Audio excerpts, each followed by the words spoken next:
Kentucky, in this hour of crisis, think calmly, act wisely, save the Union. No!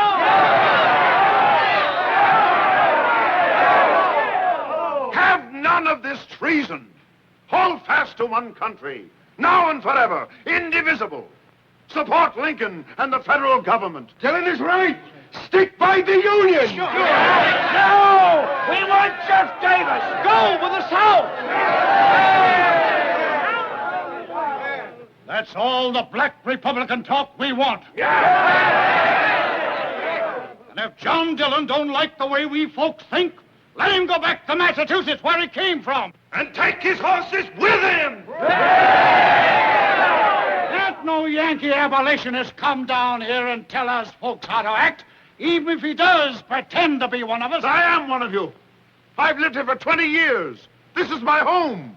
Everything I've got and love is here, but you're wrong, men. You're wrong. Go on, back where you belong. It's about time we heard from somebody who was born and raised in Kentucky. Yonder's that Goodwin. Let's see what he's got to say. Goodwin, let's hear from Goodwin. Friends, neighbors, I try to beat John Dillon's horses. He tries to beat mine. But that has nothing to do with this question. It's far bigger than racing. Life it is. Kentucky wants peace, but it must be peace with honor. Right. We seek no quarrel with anyone. But let it be said at once that by heritage, by custom, by every social and economic consideration, we are bound to the Confederacy.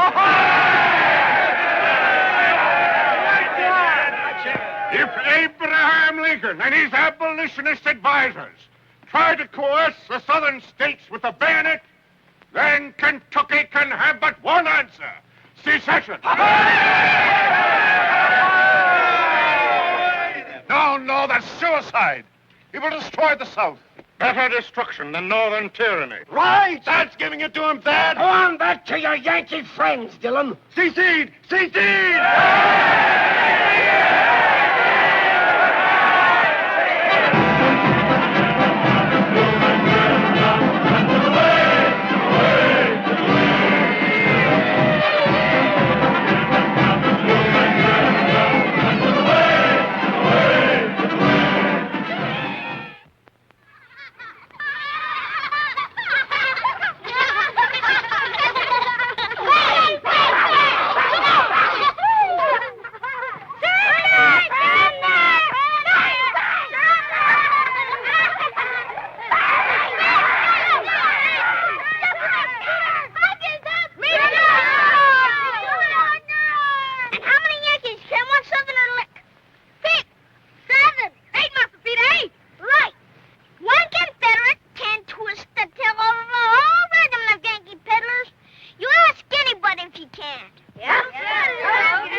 You wait here, boys.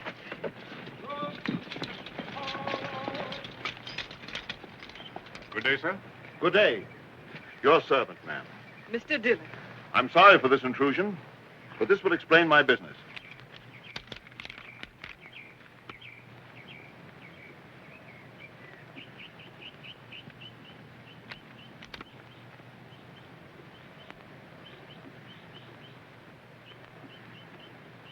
Thaddeus, not our horses.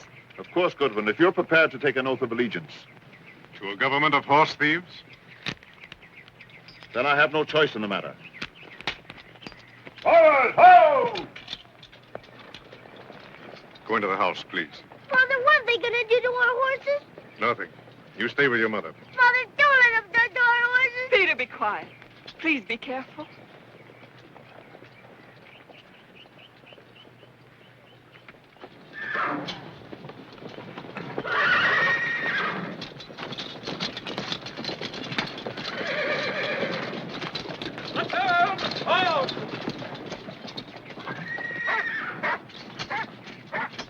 Whoa.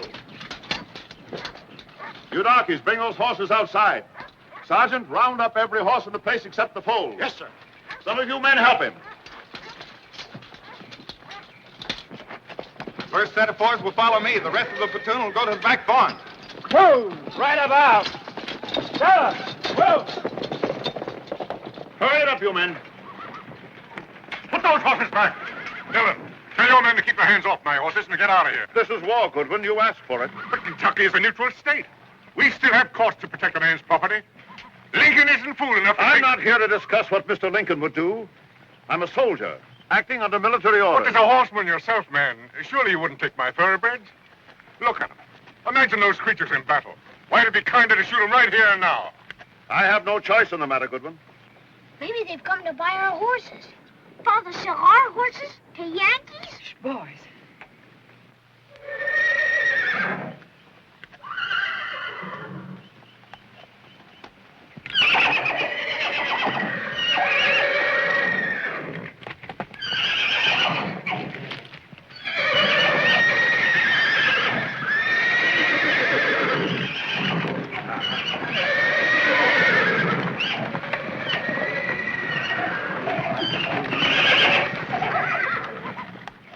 Now, you can't do this, Dillon.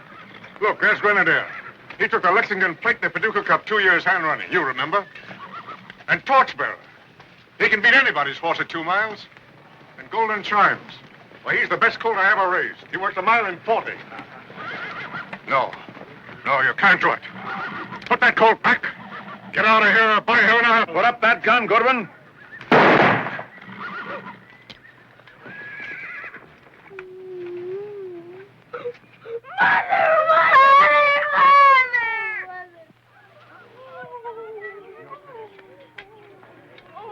Goodwin. Here, you. Get up in the house. Tell him to get a doctor. Some water. Brandy, quickly.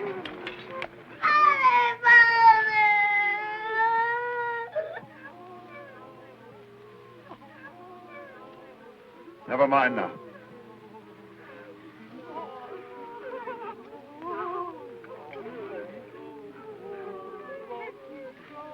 Carol, Johnson, take him up to the house. Stop that noise. Get those horses out of here, quickly. Careful, you idiot! Watch what you're doing. It's the finest horse in Kentucky.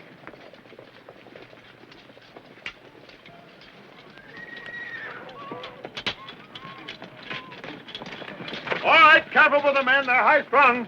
Forward, ho!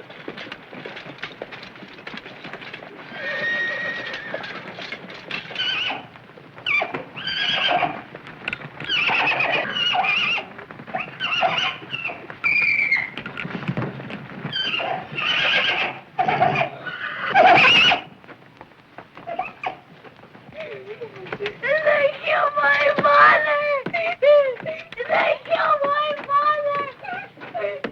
Mother! Mother! Dad! They're taking Dark Bear! I couldn't dare! They got Golden Chimes! They got them all! You dirty Yankees!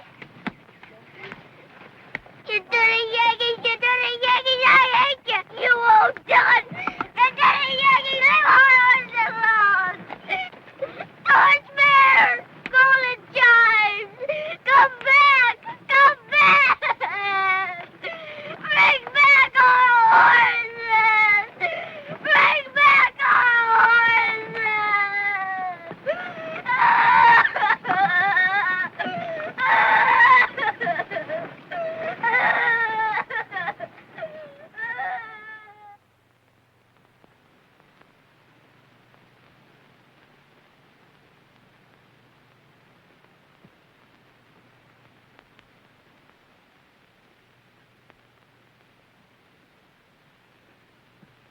The foals haven't any mothers. They haven't had any supper.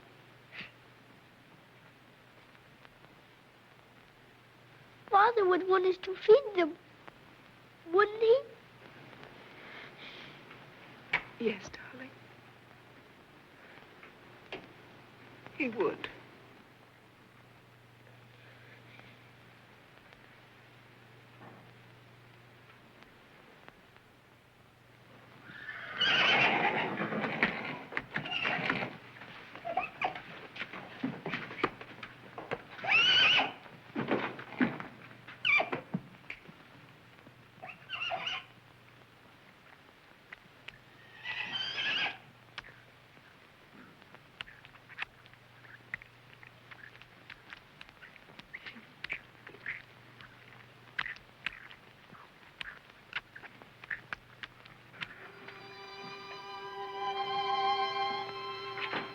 that all? Yes, ma'am. They all been bad. Where's Peter? Over yonder, ma'am.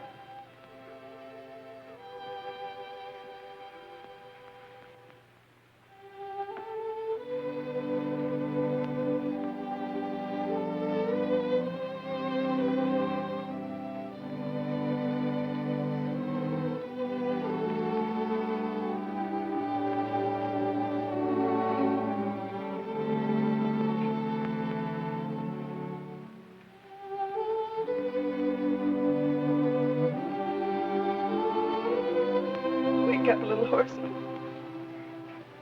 Time to go to bed.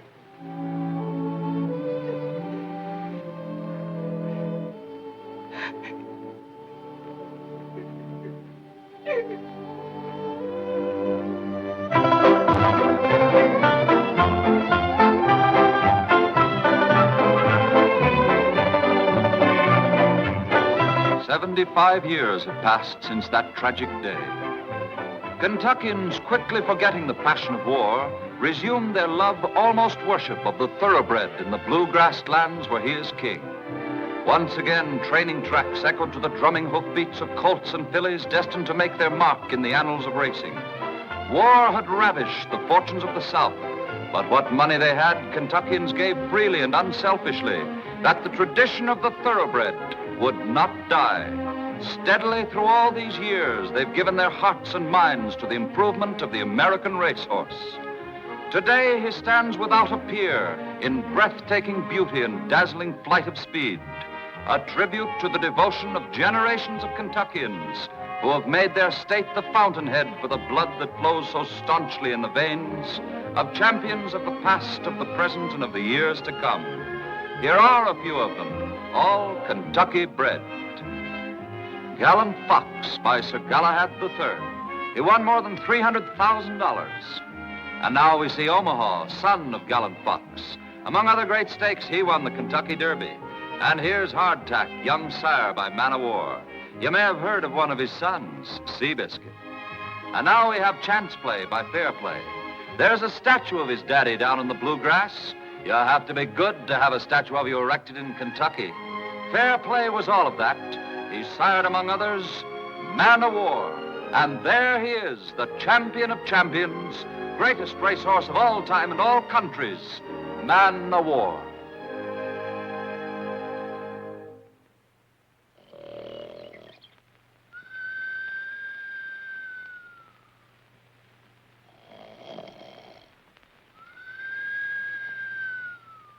Mr. Peter! Mr. Peter! Mr. Peter! Mr. Peter! Well, what do you want? They're calling for you down at the barn. Don't yell so, I hear you. I'm not yelling, I'm just telling you. Can't stand people always yelling.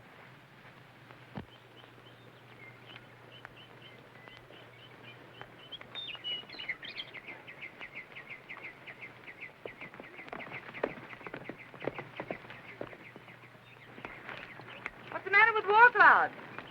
Boat attendant. Oh, what a shame. My, we're having tough luck this year, Uncle Peter, aren't we? You two say that every season. I bet he'll be as good as new in a week. Oh, no, I'm afraid he won't, Dad. Have him punch fired and turn him out, Tom. Yes, sir. Forget about racing for a while, son. Go on out and get a belly full of grass. Where you headed? Oh, just riding. You ready, Dad? All ready. Remember what I told you. Now keep your back straight and your elbows in like I've taught you. Keep your hands down on your feet in the line with that horse. Yeah, I'm sorry, Uncle Peter. How's this?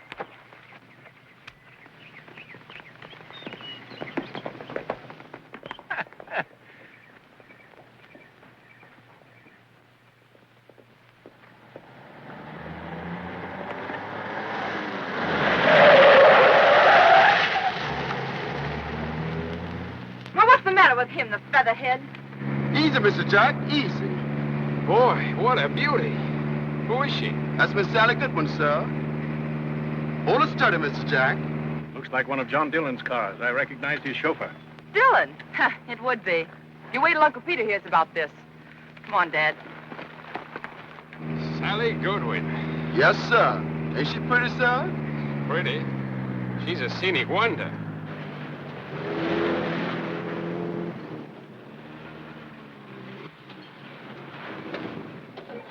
Hey, Dad, Cleo, Zeb, where is everybody?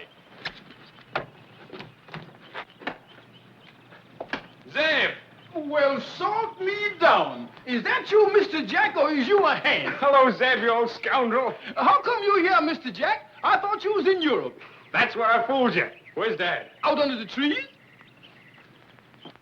Jack! Company for supper, Dad.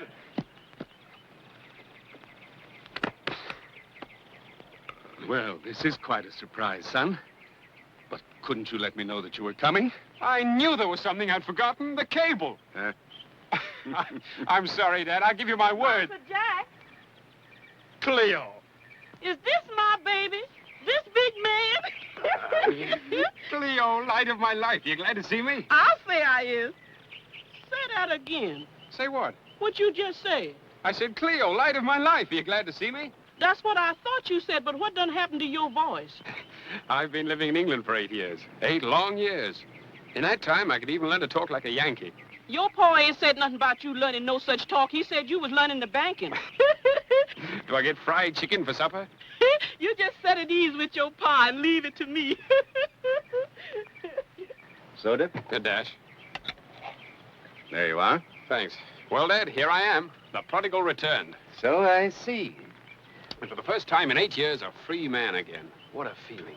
Free? Were you discharged from the bank? Discharged? Certainly not. I quit. I see. I'm just not cut out for it, and I'm through. I want to breed horses and train them and race them. Train them? Don't be ridiculous. Training horses takes all a man's time. That's what I want to give you, Dad. Listen, Jack. In the past, I've excused your impetuousness on the grounds of youth. But that won't hold today. I have to tell you how thoroughly and emphatically I disapprove of what you've done. To me, you've acted foolishly and ill-advisedly. I'm sorry, Dad. Oh, I can understand your love for horses. I love them myself as much as you do. My father and his father before him loved them. That's why they came to Kentucky in the first place. But they were practical, sensible people. They knew that to indulge a hobby, a man must have a sound occupation and a steady income. Banking happened to be their job, and they held on to it, just as it's my job. And as I've hoped it would be your job after me. Now, couldn't you come into the bank here with me? Make one more effort. All right, Dad. If it means that much to you, sure. I'll give it a trial. Ah, that's fine, son, fine. You won't regret it, I promise you. Well, now, tell me all about London and your life over there. Let me go, Cleo. Let me go. Come on here. Hold up. Else when I get through with you, ain't gonna be nothing left but a little bitty grease spot. Mr. John, I done catch this old weasel coming out the smokehouse with another one of your hickory-cured hams under his coat. No, sir, Mr. John. You knows I wouldn't steal nothing from you. She lied. Don't you give me none of your lip. Ain't I done seen you with my own eyes? That will do. What's the matter with your head? She done tried to bust me wide open. I just laid a little piece of killing wood again it. You remember what I told you the last time we caught you trying to steal that saddle? That was the time before last. The last time was when he's trying to appropriate one of them Dominica hens. Yes, sir. That was the last time. Howdy, Mr. Jack. You sure is changed. But old Ben, he just the same. In trouble again. Not again, you old thief. Still. I want you to be off this place before sundown. And stay off. You understand? Yes, sir. Old Ben go, if the boss man said to. Go on, then. Get moving. Go on. Go on. I've put up with him for years because he was here during my father's time. But now that we've made an issue of it, I suppose he'll really have to go. Here, go and pay him off. Never mind, Dad. I'll take care of it. Turned out. Drive off. For about all my friends. I'm going to forsook you if I catch you around here again. Oh, Ben. Come here a minute. This is probably more than you're worth in a year, but here.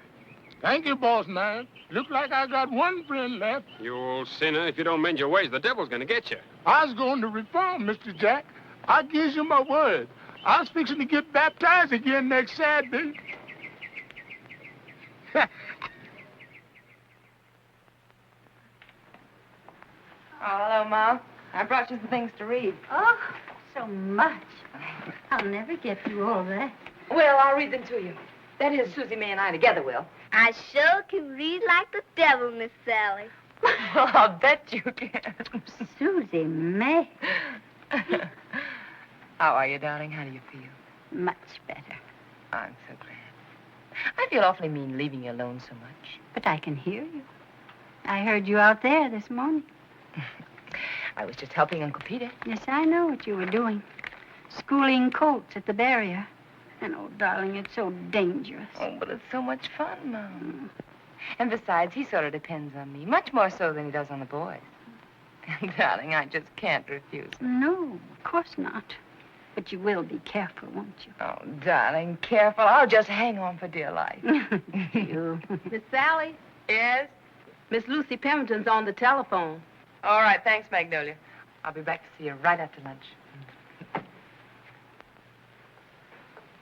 Zeke, get me some soup, grits, and gravy, and a pork chop. Doctor said for you to stay off of pork. Pork chops, I said, 2 of them. No doctor's going to run my stomach. Yes, sir, Mr. Peter. Going to get both 2 of them. Yes, sir. Hello, Uncle Peter. Nice day. What's this I hear about having to wait for that new stable I ordered? Well, I'm afraid we'll have to put that off till next spring. Put off, put off. That's all I ever hear around here is put off. Well, we can't afford it right now. No, but we can afford to be gambling in cotton and such. Buying cotton at the present prices is not gambling, Uncle Peter. Why, it'd be criminal not to take advantage of a market like this. People of the South aren't going to keep on growing cotton and giving it away. Prices are bound to jump. Then we'll be on Easy Street again. Easy Street? There ain't but one house on Easy Street. The poorhouse. What's this about the poorhouse? Oh, nothing. Uncle Peter's just making some plans for our old age. Oh, darling, I wouldn't worry about that if I were you.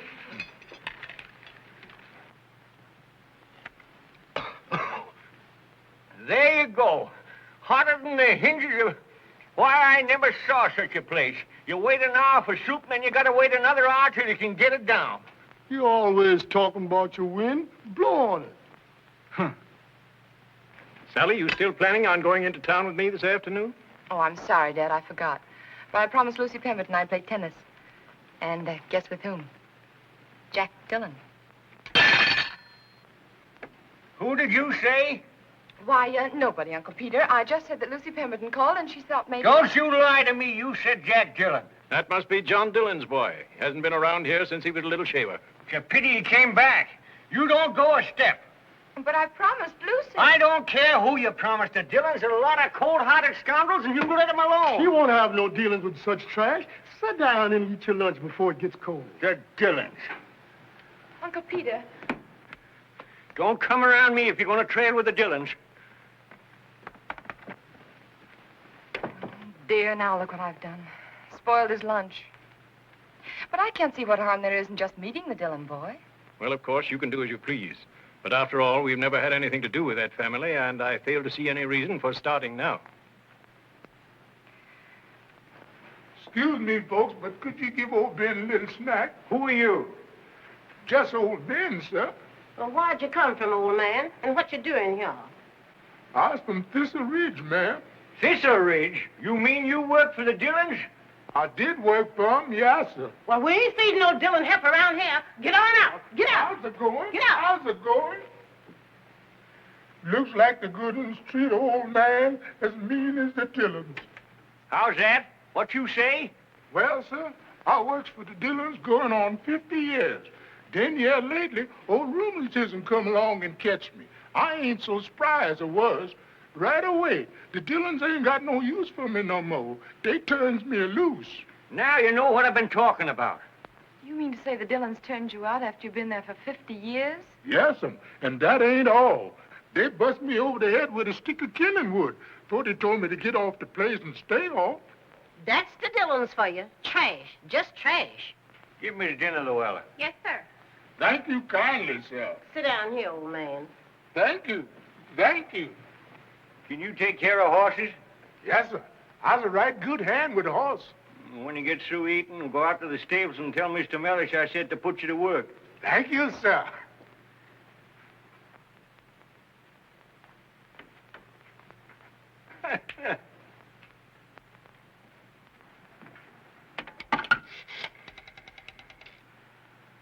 Georgetown, 126, please.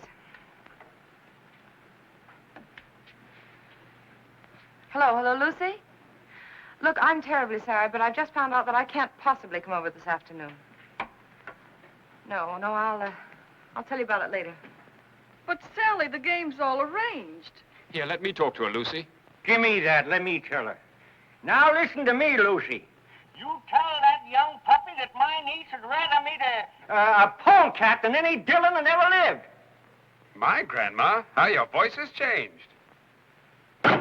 That's telling him, huh, Sally? That's telling him, Uncle Pete. God darn Dillons.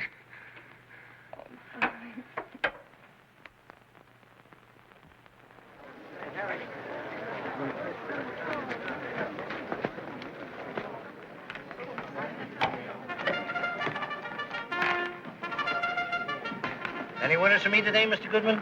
Sure. Put your money on Cotton. Make you a millionaire. Cotton? Oh, yes. And a very fine horse, too. Say, what race is he in? No, he's not a horse. He's a crop. Oh. Yeah.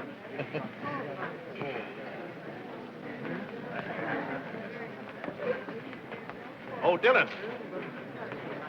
Hello, Goodwin. Have a drink? Thank you. Club bourbon. Yes, sir. I've been planning on dropping in to see you about a loan on Elm Tree Farm.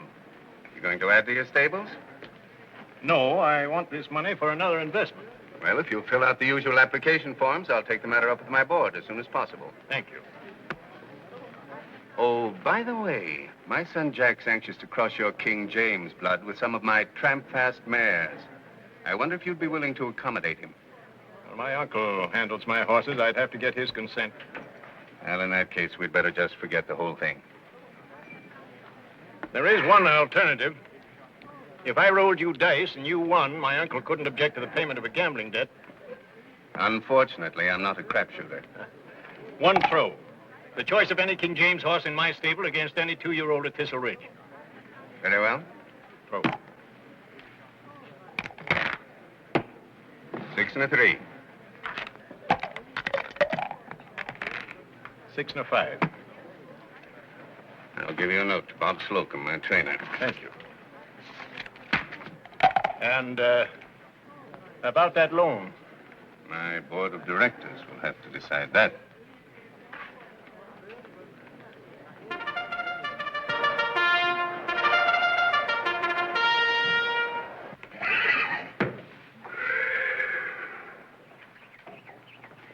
How's that, Bob? Well, if you get any better, I'll be looking for a job training horses someplace else. Yes, sir. You sure can tape one nice and smooth. I thought it was pretty good. I was just checking up on myself. Oh. Ah, so at last we meet. All right, Duckfoot, I'll take him. Hey, wait a minute, Jack. That's Goodwin's daughter. Yes, I know. Elm Tree stabling down there. Come on, boy. You sure better not let old Mr. Peter catch you fooling around that gal.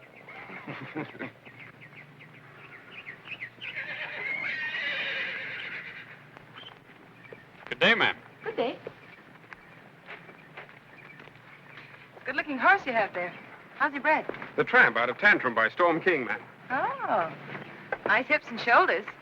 Close coupled. Any use? Oh, just fair. Starts looking for a filling station about halfway down the stretch. Maybe he's short. Oh, just runs out of gas. Well, they can't all be stake horses. Say, are you training him? I'm trying to. Oh. Well, good day. I've got some right good horses here for the meet. Wouldn't you like to look them over? Oh, don't bother. It's all right. Oh, it's no bother at all. I'd be glad to show them to you. Well, all right. Hey, Duckfoot. Yes, sir. All right, you can put him up now. He's cooled out. But Mr. Boss Man, he ain't been nowhere. Will you do as you're told? Yes, sir. Right this way, ma'am. These stable boys, no idea of time at all. Oh, and utterly lacking in tact. Why, any good swipe would have sworn that horse had been out all day. I'll speak to him about it so that the next time he... Yes, I understand. Oh, my. She's a nice-looking filly. Wonderful. Ah. Good legs, nice hips and shoulders, and a beautiful face. She'll beat some good horses before she's through. By the way, whose string is this? John Dillon's. Dillon. Oh, You sound as if you didn't think much of the Dillons. I don't. My name happens to be Goodwin, if that means anything to you. Goodwin. Oh, yes, I believe I did hear something about a feud or something. But I don't put much stock in those things. Well, maybe not. But if you take my advice, you'll be on the lookout for another job. Another job? Why? Well, simply because you can work 50 years for the Dillons, and then they throw you off their place without even a square meal, just because you're old. The Dillons do that? Just happened in another case that I know of. What other case? Sally! Yes? Thought I'd find you messing around the stable somewhere. Well, you were right, Mr. Goodwin. That's a nice trick. What's your name? I don't know. She's one of the Dillon horses. A Dillon horse? Mm-hmm. Well, what are you doing looking out of them? Well, Come on, let's get out of here. Goodbye and thanks.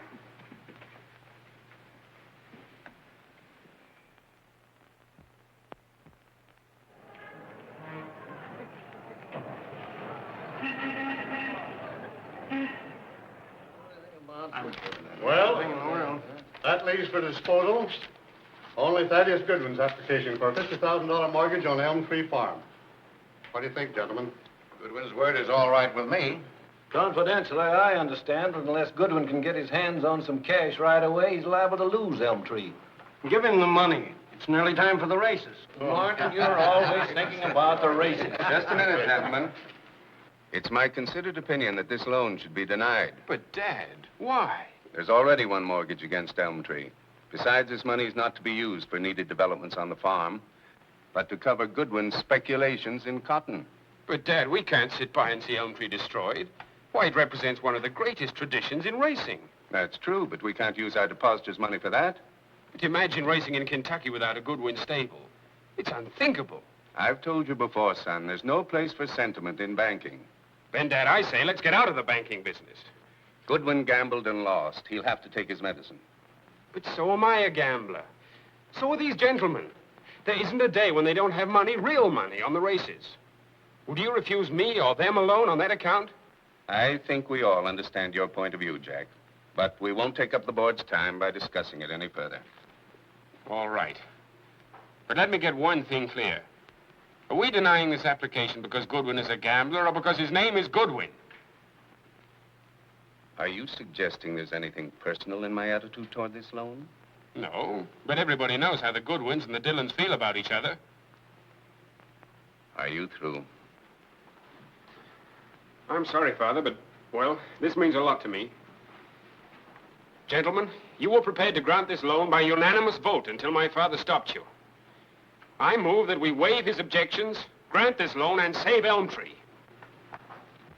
This is all very surprising and distressing, and not at all in accordance with our usual procedure. However, the question is, shall we grant the loan? No. Yes. That will be all, gentlemen. The meeting's adjourned. Martin, you see you going out to races? Why, yes. Go along with you if you don't mind. Ballot here, extra, evening paper, extra. Hello, Thaddeus. Evening paper, mister?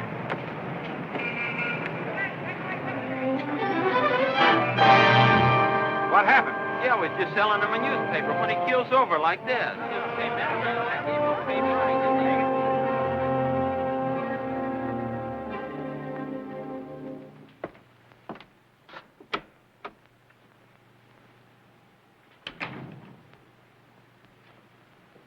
I was about to send for you. Sit down. I'll stand. I want to make one thing clear. Both as your father and as president of this bank, I expect proper respect from you. I don't have to remind you that your conduct before the board was most offensive. I'm sorry if I hurt you. But unfortunately, I meant every word I said. You still think I refused Goodwin that money because I dislike him? All I know is that you won't have to worry about lending Goodwin anything now. He won't need it. He's dead. Dead? Yes, out there on the sidewalk. And just because we wouldn't let him have a few dollars to save a place like Elm Tree that's meant more to Kentucky than the Dillons or this bank ever have or ever could mean. Stop acting like a schoolboy. Is it my fault if Goodwin threw his money away and then cracked up? Of course not. You had your duty to think of, just as your grandfather had his duty to think of when he shot and killed his Goodwin. That'll do from you. I came home thinking this feud business was just a gag. Something you read about in the funny papers. But it seems it isn't so funny after all. I think you'd better go now, before I forget that you're my son. Perhaps I'd better try and forget it myself.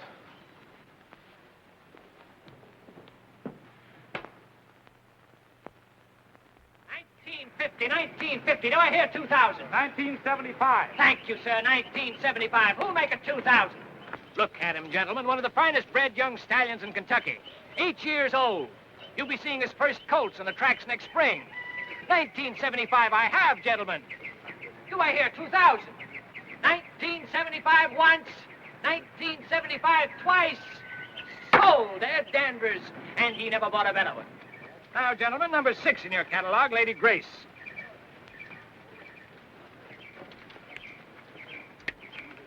Never thought I'd live to see this day. Get on away from me, Tom. It's hard enough to go through a thing like this without having to stand here and go on back to the stables if you want to make a blubbering fool of yourself. There she is, gentlemen, Lady Grace by King's Man. You all know her. Won the Latonia in 1920. Beat Mazurka 2 lengths eased up. Thank you, sir. All right. Who'll make me an offer on this grand old mare? $50. $50 I bid. Who'll make it 60? $50 once, $50 twice. Sold to the gentleman for $50. Don't worry about her, Peter. She'll be turned out to grass, same as if she were here at Elm Tree. Thanks, Cal. Number 7, gentlemen, in your catalogs. Number 7. Howdy, Miss Boss Man. What the devil are you doing here? Just living from hand to mouth, boss, trying to hold body and soul together. Now, listen to me. You don't know me. You never saw me in your life. You understand? Yes, sir. Old Ben ain't seen nothing, he ain't hear nothing, and he don't know nothing. All right, remember that. Mr. Boss Man, if you aim to buy some of the stock, there's a colt here that's diseased with speed. Name's Bessie's boy. Miss Sally owns him personal. There he is, over yonder.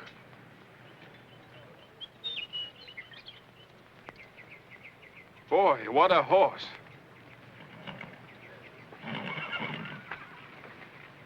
He's a grand-looking animal. Where's Miss Sally now?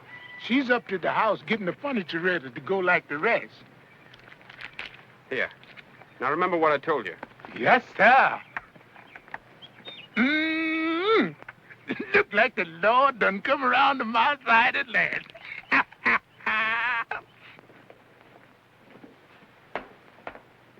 Number 53, one mahogany dining room chair.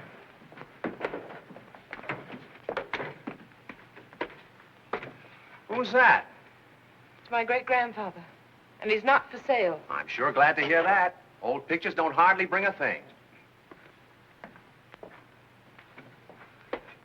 What's this? Number 127, an antique mahogany table. Pedestal base by... Fife. Duncan Fife. Okay, make her what she said. Here you are, Mom. Oh. See the lovely luncheon Lily sent you? And I want you to promise me to eat every bit of it. Sally, I've heard the strangest sounds all morning. Footsteps and queer noises. Well, dear, I told you we were house cleaning. Oh, smell that. Doesn't it smell good? You will try to eat something, won't you? Yes, dear, I'll try. Oh. And your medicine. You won't forget to take it now, will you? No, I won't forget.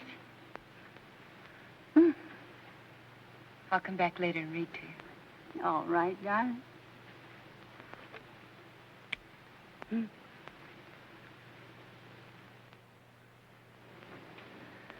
She's upstairs with her mother. What is it, Lily? Miss Sally, this young man here wants to talk to you. All right. Remember me, Miss Goodwin? Yes, I remember you. You want to see me? Yes, I've been looking at your Bessie's boy, and I wondered if you'd I'm like to... sorry, he's not for sale. Oh. Are you going to race him yourself? Perhaps. Why? Nothing. Only he'll have to be trained, won't he? Now, you listen to me. If Mr. Dillon sent you here, you can tell him for me that it's none of his business what our plans are. Good day. Wait a minute. This hasn't anything to do with Mr. Dillon. I'm not with him any longer. You're not? No. We couldn't get on, so I left. Well, good for you. I knew you'd find him out sooner or later. Excuse me, Miss Sally, but I'll get your mom's tray while you're sparking. All right, Susie May, you do that. That'll be very nice of you.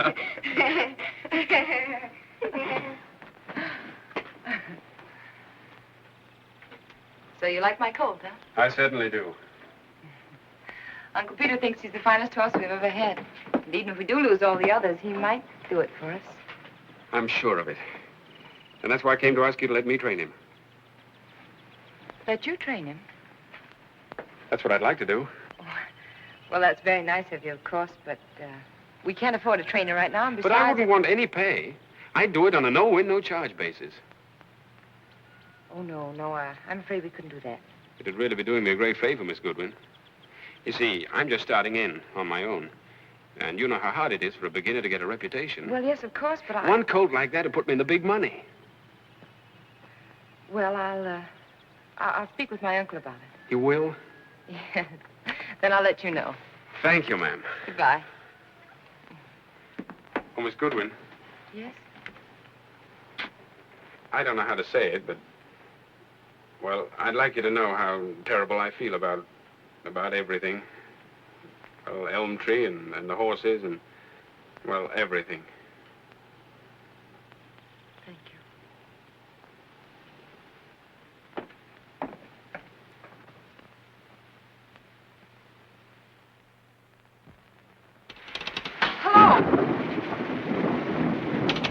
Hello! Oh, Lois, the wires must be down. Listen, you stay with Mother and I'll go for the doctor.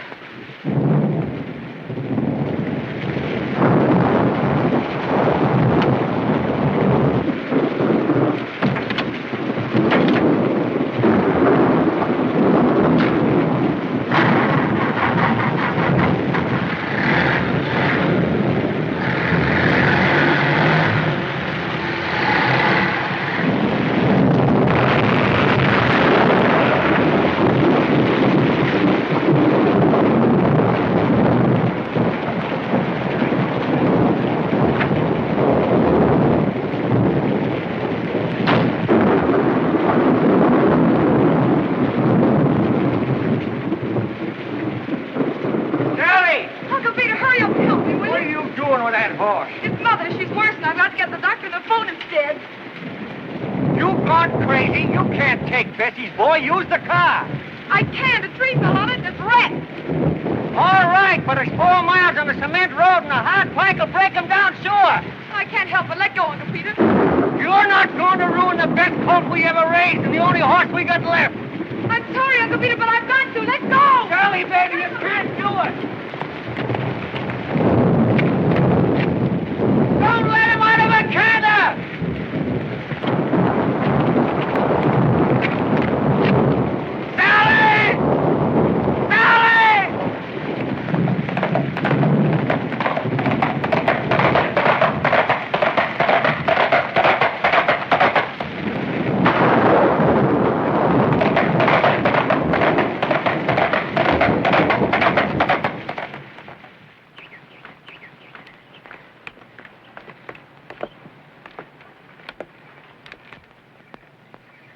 Well, I've spoken to everybody about you, and you'll all find good places. You'll be just as happy as you ever were. We ain't never going to find nobody like you and Miss Grace. Not never. Oh, yes, you will, Magnolia. And by the way, that reminds me. You stop being so uppity with Sam. You go ahead and marry him, as I told you. Yes,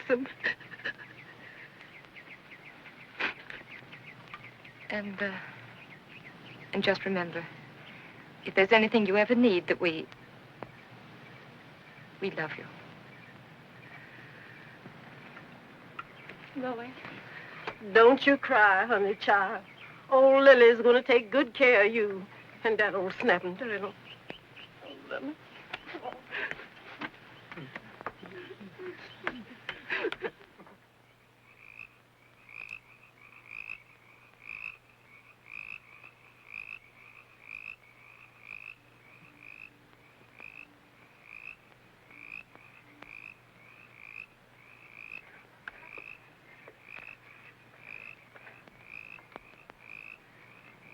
I had to come, Uncle Peter.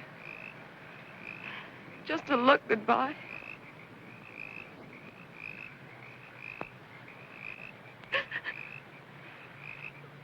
Oh, Uncle Peter, I don't want to go. I don't want to go.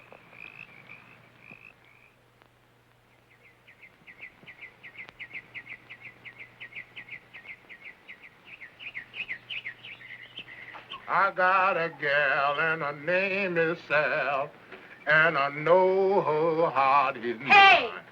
Listen, you. If you don't hurry up and shell them peas, they're going to sprout. Give me time. Give me time. Sing. Always in a hurry, that woman. Mr. Peter say hurry. Old Lily say run. I got me a notion not to do now one. Sally! Sally! Hi, Mr. Boss Man. Say, what is this? Are you still here? Yes, sir. Old Ben's still holding on, but just barely. It won't be long now. What's the matter? They found you out? No, sir. Seems like the groceries is getting mighty low. I ain't hardly dirtied the plate this week. You're the biggest liar in 40 states. But here, and listen, keep your mouth shut about me, you understand? Yes, sir. Us Dillons ain't telling the good ones nothing. I hope not. Where's Miss Sally? Down to the pasture with Mr. Peter.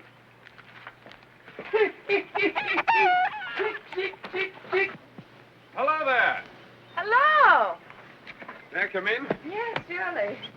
Uncle Peter, this is Mr. Bossman. You know, the young man I spoke to you about who wanted to train Bessie's boy. You or nobody else will ever train him now. He hasn't got a sound leg on him. Good Lord, what happened? He ran 4 miles in 8 minutes on a concrete road. That's what happened. Oh, but I had to go for the doctor for my mother. Oh. I'm sorry to hear about your mother, Miss Goodwin. Well, thanks for saying so.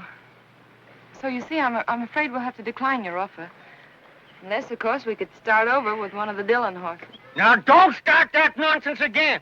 Well, you see, Mr. Bossman, among my father's papers, there was a note signed by Mr. Dillon, giving him the choice of any 2-year-old at Thistle Ridge. Your father never spoke to John Dillon in his life.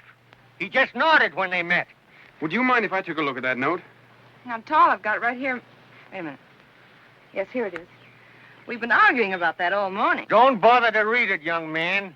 Dillon wouldn't give away a yellow dog.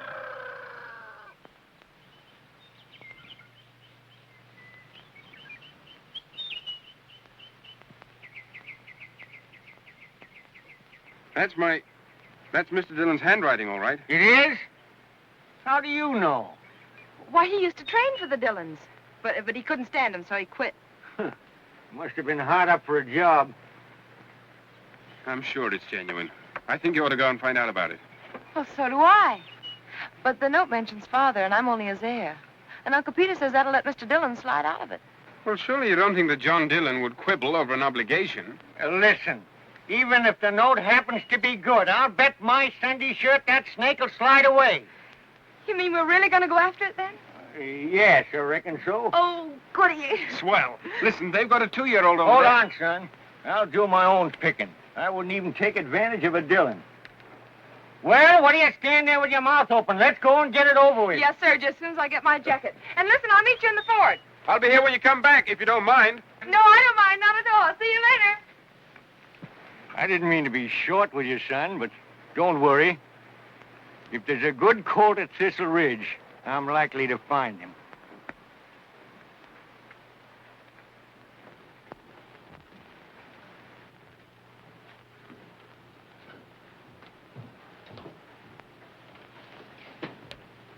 What have you got there? Mr. Jack done sent for the rest of his things. Well, don't stand there with it. Get it out of here. He's still mighty soft about that boy. They's both mighty high-headed. The Bible say pride goeth before a fall. Quit preaching, Reverend, and tote that trunk.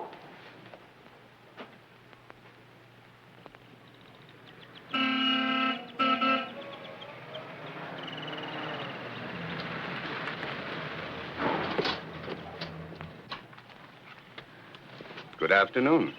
Good afternoon, Mr. Dillon. I'm Sally Goodwin. How do you do, Miss Goodwin? Is this your handwriting? Why, yes, of course. I'm sorry, it slipped my mind. I guess you know this girl, Stat Goodwin's only heir. Yes, I know. Well, is there any reason why she shouldn't pick her colt? None whatever. I'll telephone the stable. Won't you come in? We're doing all right where we are. You shouldn't act like that. You was being very polite. Yeah, when a Dillon gets polite, lock the hen house and reach for a pitchfork. Slocum, Miss Goodwin and her uncle will be out there in a minute. Let them pick out any 2-year-old they want. And lend them a truck to take it away in. But, Mr. Dillon, what if they pick Postman? If they do, they get him. You understand? Yes, sir.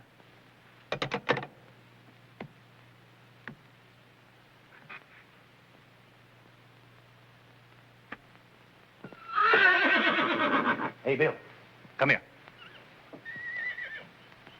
Listen, Bill, go on down to the track. When Postman's cooled out, put him in the track shed and keep him there. Track shed? Yeah, the old man's lost his mind, letting the Goodwins pick any colt they like. And I don't want Postman here. I get it. Hey, Jimmy. Yes, sir. This little trick looks like he might run someday. Yes, sir. Go on, take him down, put him in the track shed. Yes, sir. Make it snappy.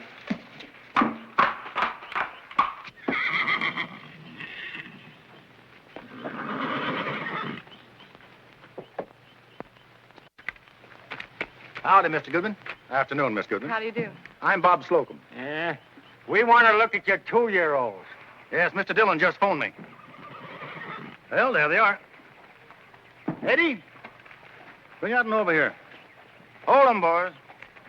Oh, we got some great stock this year. Great stock. Best I've seen for a long time. Now, there's as fine a colt as ever stood on 4 legs. Yeah. He'll be on 3 legs when that curb begins to talk to him.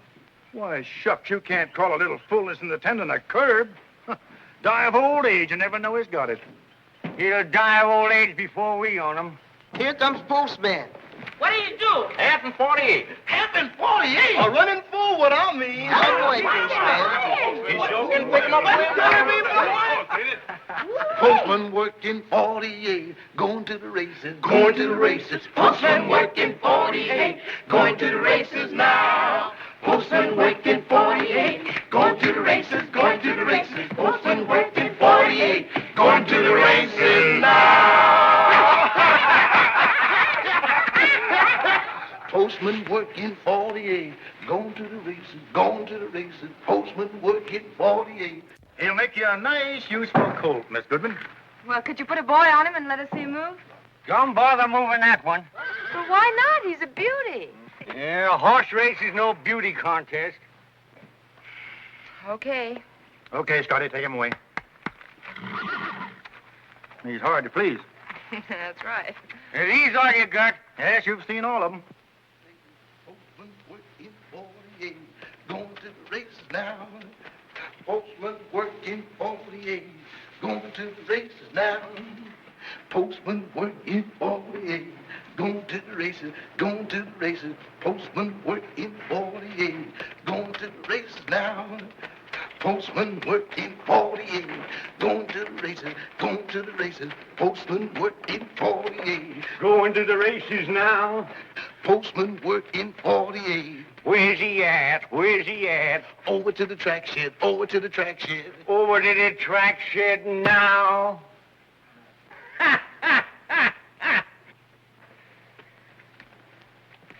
Well, Brother Slocum, I reckon we'll just ramble over to the track shed, if you don't mind.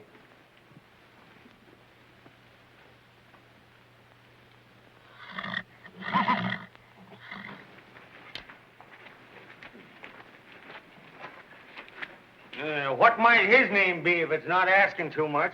Postman. He'll be by postillion. Worked a half and 48, huh? Didn't he? Yes, sir. Feel him.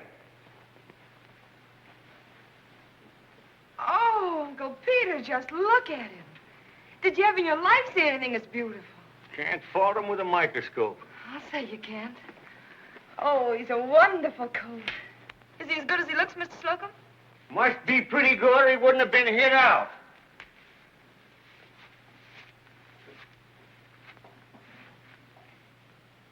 Yes, sirree. Postman's a mighty good coat, and I'd be proud to own him.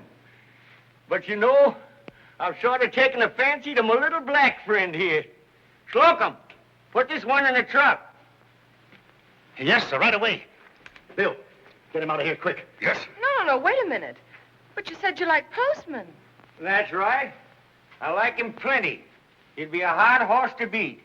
Put this one in the truck like I told you. Yes, sir, right away. Bill? Oh, but Uncle Peter, just look at him. And you heard a half and 48. Heard? I even sung it, but I'm taking this one. Oh, he's a runt. He's nothing compared with Postman. Listen, girl. I can count the great horses I ever saw on the fingers of one hand.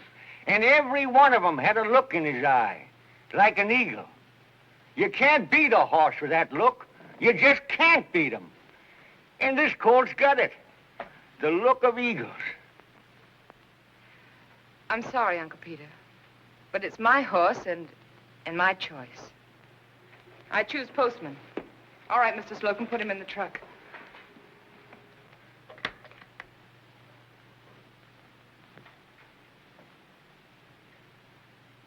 It's kind of late in the day for you to go back on me, Sally, baby.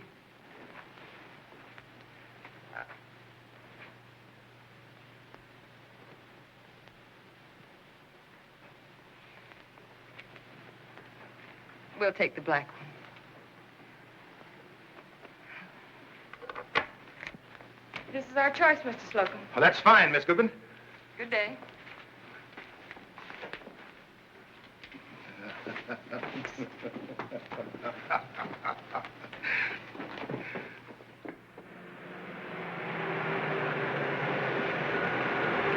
Come on, hop on!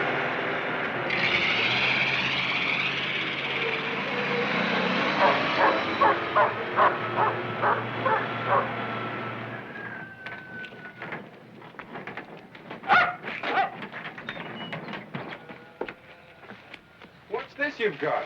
I hoped you'd take Postman. Yeah, well, I wanted to, but Uncle Peter liked that one. And after all, he is the best judge of horses in Kentucky. Slocum didn't think so. He's got a notion I'm in my second childhood. I never heard about this one. You will if he stays sound. Come on now, get him out of there and get that Dillard truck off this property. You call this a racehorse? He ain't much bigger than a good-sized flea. Yeah, be as hard to catch as a flea someday. You know, we're lucky to have either him or Postman after the trick Mr. Dillon tried to pull. Trick? Certainly. While we were on our way down to the stables, he sent word to his trainer to hide the two best colts they had in the place. Well, gosh, if it hadn't been for Uncle Peter, we'd have never have seen them. Mr. Dillon did that? Sure, I told you. He'd steal the hinges off a barn door. I just can't believe it. You may have worked for the Dillons, young man, but you didn't learn much about them. Yeah. Whoa. Well, here he is. You still want to trade him? Yes, of course, if I may. He's yours. Well, when you two get through holding hands, maybe we can find a name for him. Well, of course, he's got to have a name, doesn't he? Most race horses do. Well, he belongs to real Kentuckians now. Call him Bluegrass. Might make him grow. Bluegrass, of course. That's it. Don't know about his blood, Sally, but he looks to me like good stock for breeding.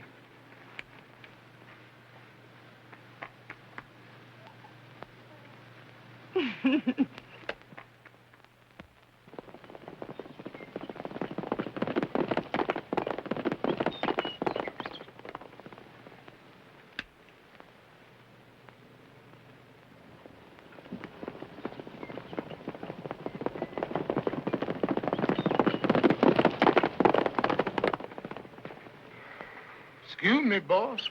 Well, go on, say it. He's no good. No, sir, boss. I ain't saying nothing. Except I sure do hate to see a fine trainer like you messing around week after week with a goat like that. Oh, he's young yet. Bluegrass needs to grow. Yes, sir. That's the truth. Only it seems like Mr. Peter might have picked Postman. Now, there's a sure enough horse. Father thought a lot of him, didn't he? He sure did. But Mr. Peter looks like the older he gets, the less he knows about a horse. Any child could see the difference between Bluegrass and Postman. I reckon Mr. Peter don't see so good no more. Or else he's so contrary, he plumb don't care. That'll do about Mr. Peter. Law, I ain't saying nothing against Mr. Peter. He's the finest friend old Ben's got, excepting you. I'm just saying, ain't it a pity?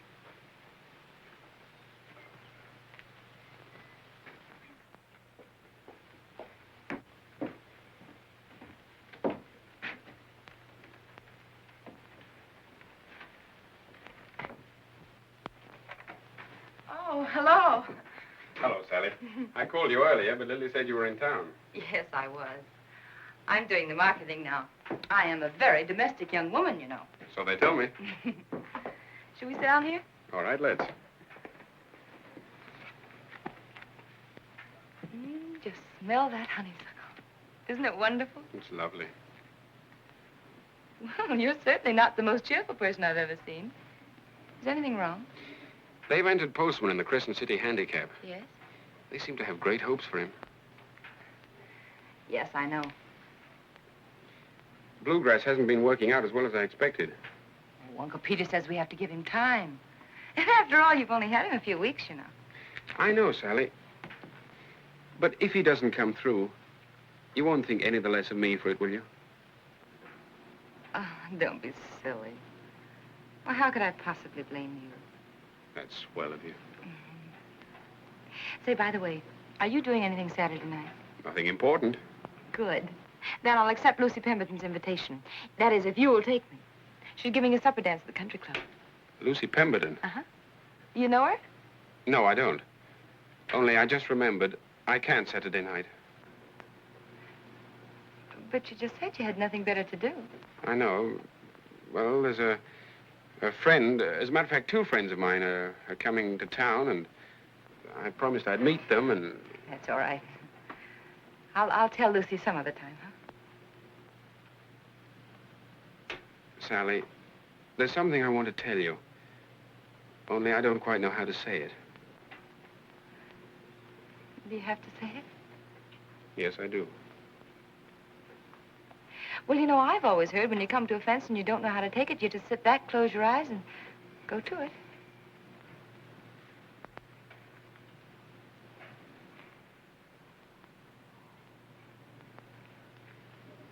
Darling. Oh, darling. Sally,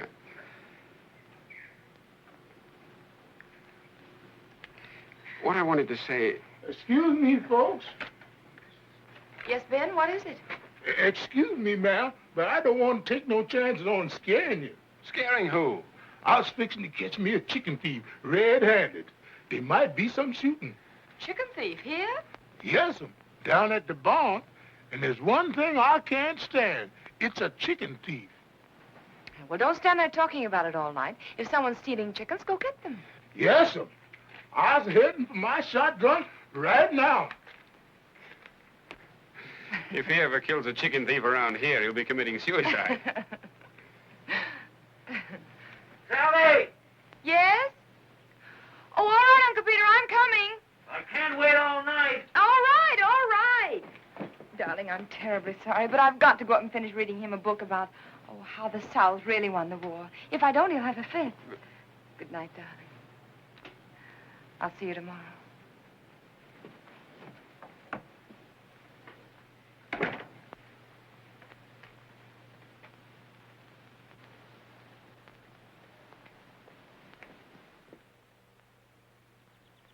Morning, Lily. Good morning, Miss Sally. Good morning. Hotter than the hinges of... Postman wins Crescent City Derby eased up. Good call. To said I liked him. Yes. Dillon's great horse makes show of his field, taking New Orleans Classic for his 5th straight win. Lily! Yes, sir? Bring me an apple. Postman's race today is expected to make him an odds-on favorite for the Kentucky Derby. Look out, you spill my tea. Oh, honestly, Uncle Peter. If you'd only admit you were wrong. I was wrong once about a horse. That was back in, let me see, 1889. 1889. What's your trainer say about your colt? No, it isn't Jack's fault. It's yours. He's handling the wrong horse. Here's your apple. I picked you out a nice soft one. What's that? Now, you know what that is. That's your remedy. Why, you take that back where it came from. Get it out of my sight. Dr. Nelson said you got to take it regular, and there it is. Dr. Nelson. Dr. Nelson, that's all I ever hear around here. You take it away, and you tell that fool fella that I say I'm going to outlive him and all the rest of his breed. Yeah, and you too. Miss Sally, I ain't got no time to argue. You see that it takes a full dose. Yes, all right, Lily. Wrong horse, eh? That what he thinks? No, he only says he's bringing him Bluegrass along slowly and letting him grow. Yeah, I do the same thing myself. You know, the colt that you wouldn't let me take wins 5 straight races while my colt grows. They get harder every year. Honestly, you are the most exasperating man I've ever met in my whole life. Oh. You're a darling. I'd be better off with a few more teeth.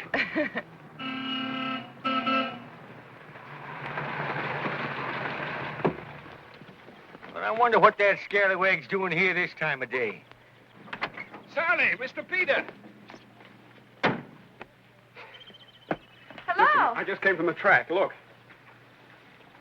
137. Sure, Bluegrass, 137. How far? 7 furlongs? A full mile from wire to wire. A mile? He couldn't. But he did. Looks like he's been doing something besides grow. Oh, Uncle Peter, you're marvelous. How did you know? Yeah, hug him. He's the man who did it. You're marvelous, too. Guess he's about ready for a prep race for the Derby, son. You better enter him. I already have. He starts Thursday. The Derby with Postman and all those Eastern colts? Oh, don't be silly. I don't think I am. And I just want to say, sir, that you know more about horses than any 10 men I ever knew.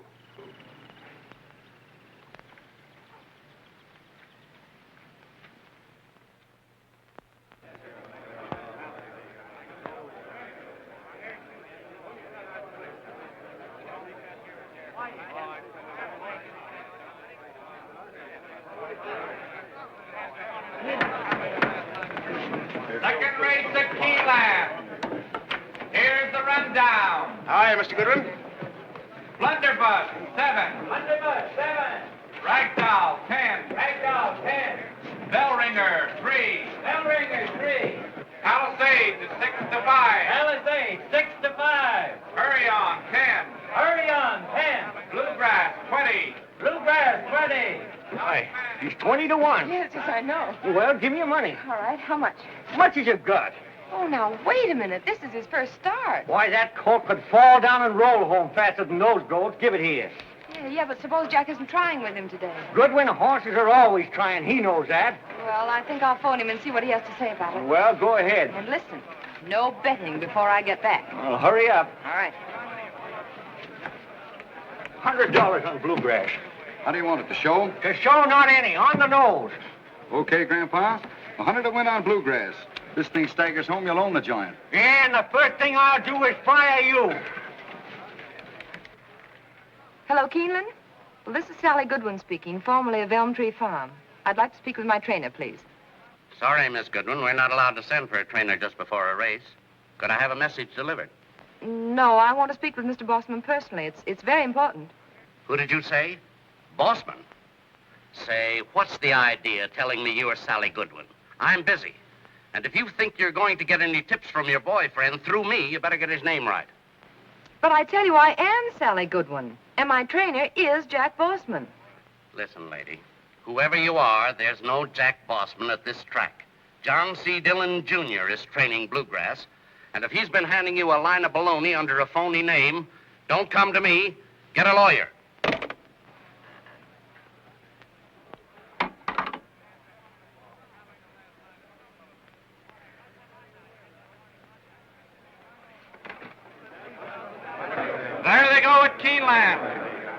Off at 242. Palisades is going to the front. Darkman is second. Airplane third. Hurry on fourth. Bell ringer fifth, and high voltage. Uncle Peter, let's get out of here. No. Wait a minute. At the quarter, it's Palisades in front by 3 lengths. Darkman is second, a length and a half. Airplane is third, and Hurry On is fourth. Wait a while. He'll be heard from. At the half-mile post, it's Palisades in front of the rail by 2 lengths. Airplane is second. Hurry On is third, and the high voltage is moving into contention. Don't worry, he's just laying off the pace. At the 3/4, it's Palisades in front and going well in hand. Airplane is second, a length and a half. High voltage is third. Darkman is fourth, and Bubble Up. Hey, Grandpa, what's happened to your long shot? They don't pay off at the 3/4. That's right. Into the stretch. It's Palisades in front by 2 lengths. Airplane is second, on the rail by lengths. High voltage is third. Darkman is fourth, and here comes Bluegrass on the outside. Yahoo! Just a gallop! Come on, baby! He's just starting to run. They're coming down to the line of finish. It's Palisades and Bluegrass. Palisades and Bluegrass. It's going to be a driving finish. They're head and head. Now they're coming across the line of finish, and Palisades wins it by a nose. Bluegrass is second. Airplane is third. That race was crooked! I tell you it was crooked! Uncle Peter! It was crooked! Bluegrass could have won it, he pleased. I told you to bet him to show, Grandpa. I tell you it was crooked! He could have won it! Oh, it doesn't make any difference. Come on, let's get out of here. Foul claimed at Keeneland. Official results in 5 minutes. There, I told you so! Well, what have you to say? I had orders to hand ride Bluegrass, but this jock hit him when I made my move to go by. How about that? I never touched his mount. Will you gentlemen please take a look at my horse? Certainly, Mr. Dillon.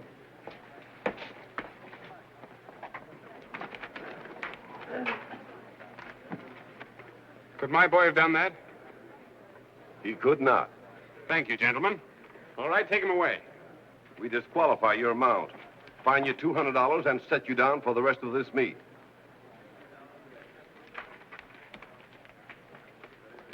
In the second race at Keeneland, Palisades has been disqualified, and Bluegrass is the winner.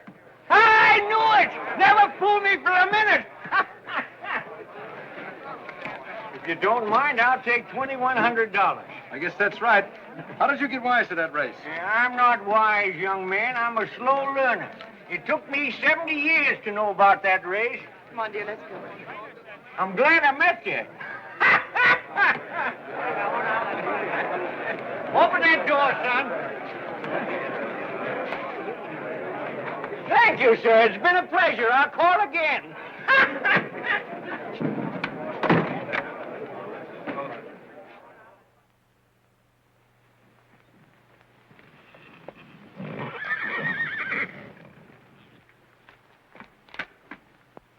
Mr. Jack? Where's Bluegrass? He ain't here no more. He gone. Gone?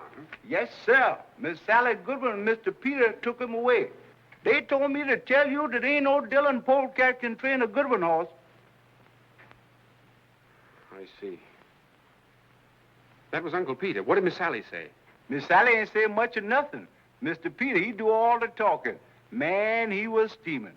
Well, who gets the colt now? Mr. Peter say he go on train him himself till after the Derby.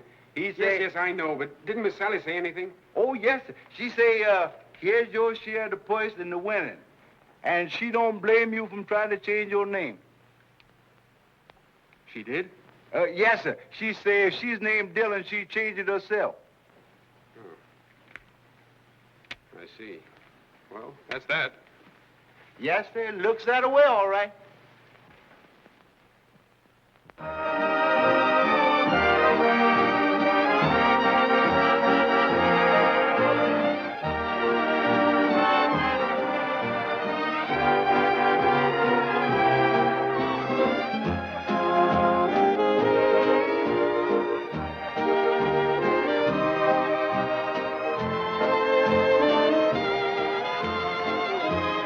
May I cut in? Of course. Thanks, Sally. That was swell. I had to see you. I've been trying all week. Not now, please. Some other time. No, it has to be tonight. Now. I'm sorry you found out the way you did. I wanted to tell you myself. Well, it doesn't matter. Really, it doesn't. I started to that night in the garden. Then I decided to wait until after the Derby, because I hoped that if Bluegrass won, you'd believe that I was only trying May I to... break? Oh, yes. Just a minute, if you don't mind. Of course I mind. Gee, Sally, you look like $1 million. Oh, thanks, Bob.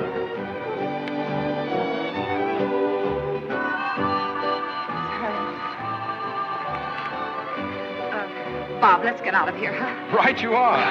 What? Say, I just cut in on you. Don't you know you can't cut right back? Sorry, I'm a Yankee. I don't know any better.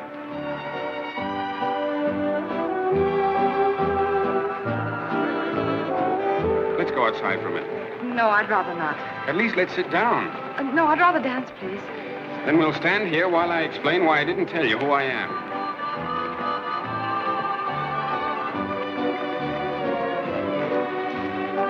It's pretty obvious, isn't it, Jack? To make sure that we wouldn't beat Postman tomorrow? You don't really believe that. What other reason could there be? I wanted to be with you, to help you.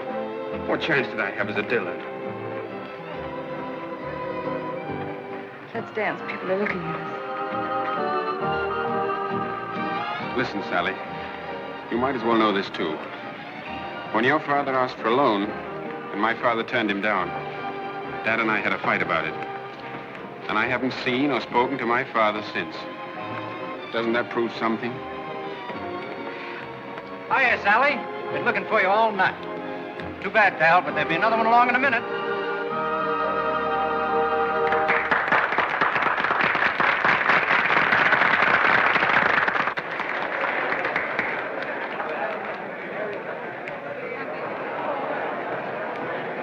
Sally. I'm sorry, but there's something else I have to say to Miss Goodwin, alone. Please, Jack, not now. I don't want to make a scene, but this is something you have to know. Listen, don't use that tone to Miss Goodwin, understand? I don't like it. I'm sorry, but I don't care what you like. Now, wait a minute, you two. Look, it'll be all right. I'll be right back. Come on, Jack.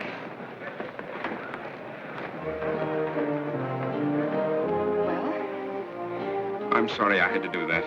But there's something you have to know about Bluegrass. He's a great colt.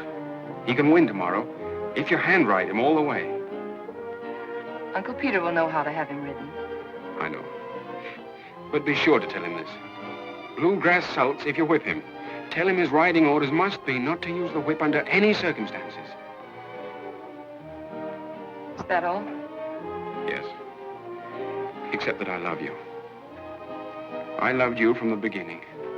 I wanted to tell you so 1,000 times. You must have known that. You do know that. Even if it was a dirty trick, all that lying and pretending to be someone else, at least it let me be near you. And I can't be sorry for that, no matter what happens or what you think. Good night.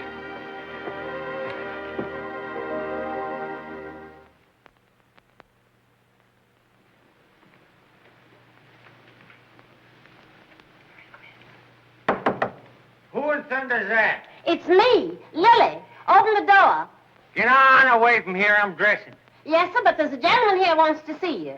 Gentleman? What kind of a gentleman? What's he want? It's the policy man, and he says he's got to check up on your insurance. Insurance? On Derby Day? Ah! Tell him I'm not home. Now, listen, Uncle Peter, you've got to see him for a minute after he came all the way out here. What for? My insurance has been paid up 20 years. What in thunder's going on now? Why, nothing, dear, nothing at all. Uncle Peter, this is Mr. Holt. I'm not buying any more insurance. Certainly not. This is just a perfunctory examination of one of our best clients. What kind of an examination? Why, it's just a routine checkup there, you know, for their files. All right, Mr. Holt. You sure you're not a plain, ordinary doctor and that Sally didn't send for you? Lie down a moment, please. Now, take a deep breath. Sally, if this is some of your dad-blamed doings, Please relax. It'll only be a minute. Doggone it, I might have known it was one of your tricks. Get on out of here. Now, don't get excited. Get on out. No doctors examining me on Derby Day. Oh, please, darling, please. I only want to be sure that you're all right with all the excitement and You everything. keep quiet. I'll tend to you later, young lady. And you, too. Telling me that pack of lies about insurance checkup. Now, you listen to me, son. For more than 3/4 of a century, horses have been my life. Nothing else ever mattered very much to me. Just horses. It's not often that a horseman gets the honor and pleasure of seeing his colors in the Kentucky Derby. But today, Elm Tree's colors are riding in the Derby again. And, son, you and all the doctors this side of Kingdom Come couldn't keep me from going to that track. All right, Uncle Peter. I'll get my things. We'd better be starting. Well, anyhow, Mr. Goodwin, it's a great day for racing. Every day's a great day for racing. Keep me from going to that track. Perfunctory examinations. Bluegrass. God damn it.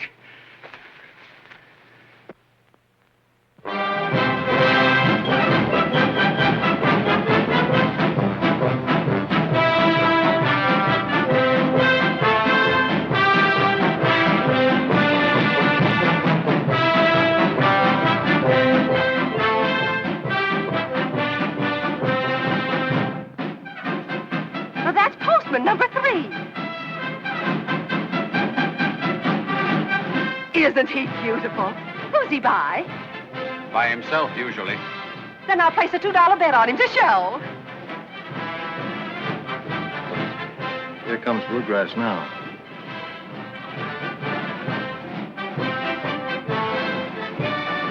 Nice-looking horse. Yeah. You know they're betting some money on him. Well, I don't get it. He never started but once. Kentucky money, I expect. Loyalty to the good ones. Oh, hello, Peter. Miss Goodwin. Good afternoon. How are you, Peter? How are you feeling? Feeling? I'm feeling fine. Why shouldn't I be feeling fine? You needn't bite my head off. Too many people around here wondering how I'm feeling. I feel like a winner, that's how. All right, all right. I'm glad to hear it. Good day. Well, you shouldn't have acted like that. He was only being nice. Darn fool, listen to folks talk around here. You'd think I was getting old or something. Yes, darling, I know.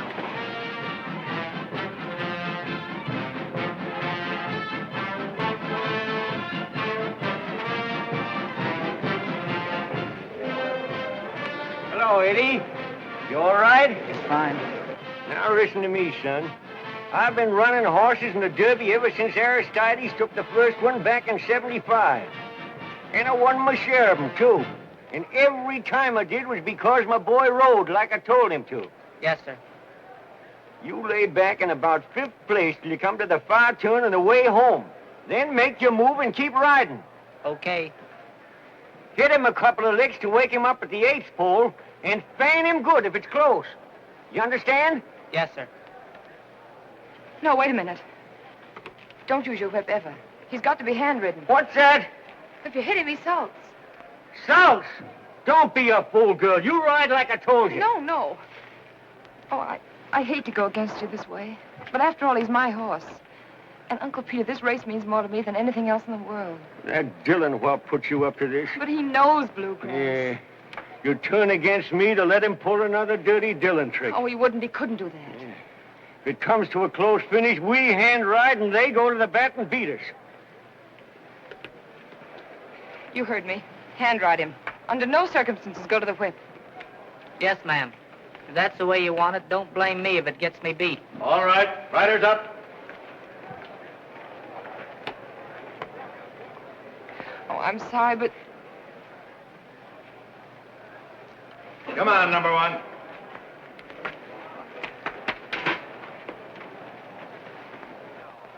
Good luck, Willie.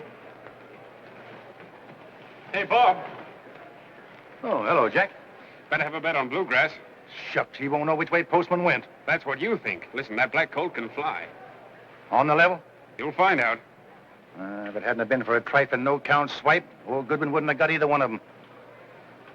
So it was you who tried to hide him out. Well, we're just over in the track shed, and I thought... Where's Dad? In his box. Wait a minute, Jack. I was only trying to save him 2 of the best colts. Shut up! You're fired.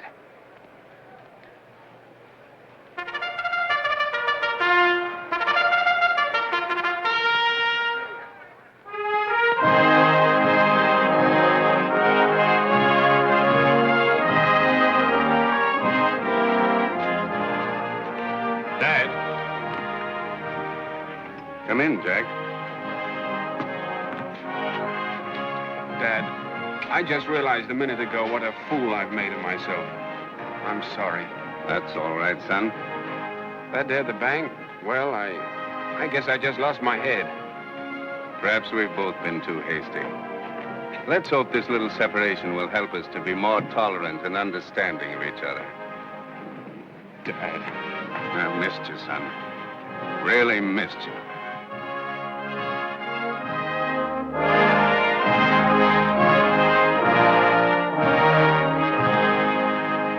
Well, our big moment is almost here. Look yonder. So he told you he wasn't speaking to his father, huh? Girl, you've lost us the Derby.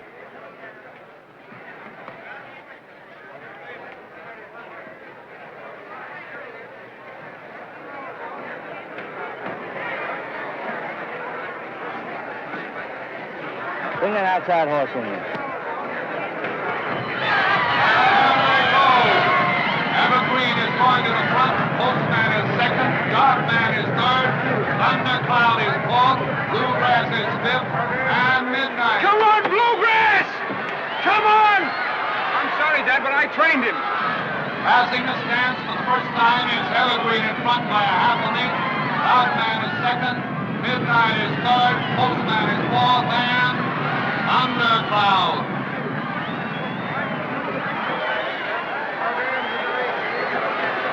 Heading into the back stretch, it's Darkman in front by 2 lengths. Evergreen is second by 2 lengths. Thundercloud is third, a length and a half. And Postman is moving up past horses and is now fourth. Bluegrass is fifth and is now making his move on the outside. Nearing the far turn, it's Darkman in front by 3/4 of a length. Evergreen is second, Thundercloud is third. Postman is fourth and is now making his move. Now it's Postman third and coming fast. Midnight is fourth and here comes Bluegrass. Come on, Bluegrass! Bluegrass is now third and closing round. Now he's second behind Postman. Go to the whip! Go to the whip! Go to the whip! Postman and Bluegrass neck and neck. It's Postman and Bluegrass. It's Postman in front again by a head. Bluegrass is second. Come on, Bluegrass! Come on! Now Bluegrass is going to the whip. No! No! Don't whip him! Throw that whip away!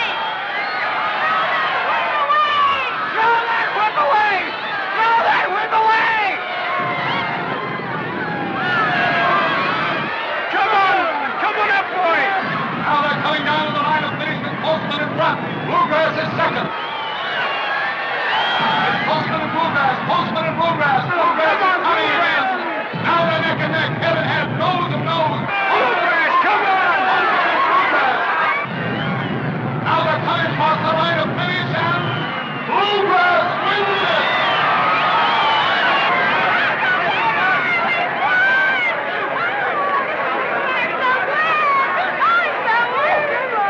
Oh, boy! I'm sorry, Dad, but I can't help you.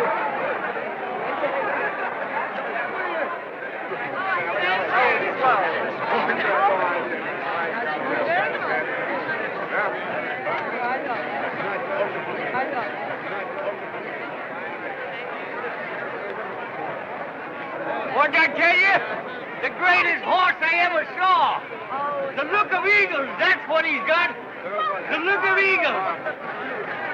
Hurry up, Uncle Peter, come on! Congratulations. Thank you. Ladies and gentlemen, Bluegrass, winner of this year's historic Kentucky Derby and one of the greatest 3-year-olds ever to set foot on an American turf, is about to be decorated with a wreath of roses, emblematic of his triumph in this greatest of American turf classics by his owner, Miss Sally Goodwin. And here comes Miss Goodwin now.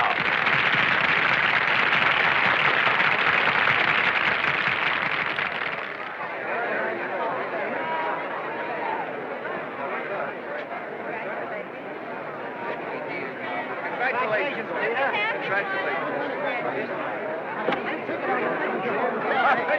Look out! Wait, he's fainted. Step back, folks. Give him a little air. Well, who is he? He's a good one. Get a doctor, quick. Come on. Sally. Sally. Oh, Jack, we won. I'm so happy I can cry. Sally, darling. Oh, Hold that, please. Congratulations, Miss Goodwin. Oh, thank you very much. Are you all ready, Miss Goodwin? We're on the air. No, not just yet, please. I'd like to wait till my uncle gets here. Certainly. I'll make an announcement. Miss Goodwin is unwilling to proceed until she is joined by her uncle, Peter Goodwin. We're waiting for Peter Goodwin to come to the steward stand. Will Mr. Peter Goodwin please hurry to the infield stand? We're waiting for Peter Goodwin to come to... We're sorry that Peter Goodwin cannot come to the stand. The ceremony will continue.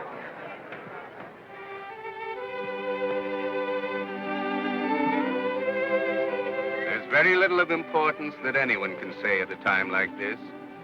But I feel that we're burying more than a man. We're burying a phase of American life.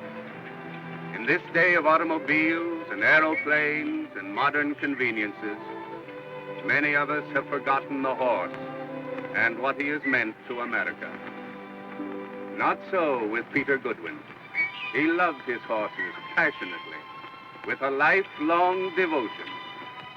And it was his great privilege, one which all men may envy, to die at the moment of his greatest triumph, with the colors of his beloved elm tree, once more riding to victory in a Kentucky derby. I knew him but slightly, but of him I knew much, and nothing that did not do him honor. Proud, loyal, jealous of his name and heritage, Peter Goodwin was indeed the grand old man of the American turf.